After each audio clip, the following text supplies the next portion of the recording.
ஓர் ஆற்றங்கரையில் வசித்து வந்த ஒரு தந்திரமான குள்ளநரி மறுகரையில் இருந்த திராட்சை தோட்டத்தின் மீது தீராத ஆசை கொண்டிருந்தது.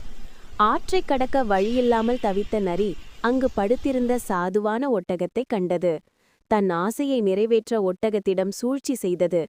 அன்புள்ள ஒட்டகமே, நான் உன்னை அக்கறைக்கு அழைத்து செல்கிறேன். அங்கே கனிந்த திராட்சை பழங்களை நாம் இருவரும் சமமாக பிரித்து உண்ணலாம் என்று பொய்யான நிபந்தனையுடன் ஒட்டகத்தை இணங்க வைத்தது. ஒட்டகம் தன் முதுகில் நரியை ஏற்றிக்கொண்டு ஆற்றைக் கடந்து அக்கறைக்கு சென்றது.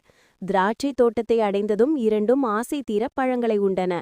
வயிறு நிரம்பியதும் நரிக்கு அதன் கெட்ட பழக்கமான உரத்த சத்தத்தில் ஊழையிடும் குணம் வந்தது. நரி சத்தமாக ஊழையிட்டதால் சத்தம் கேட்டு தோட்டத்தின் உரிமையாளர் தடியுடன் விரைந்து வந்தார்.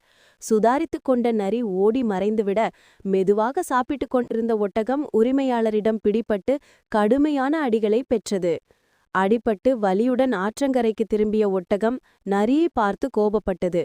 நரியோ, அது என் சுபாவம், வயிறு நிறைந்தால் ஊழையிடுவேன், அதில் என் தவறு என்ன என்று சிரித்தது.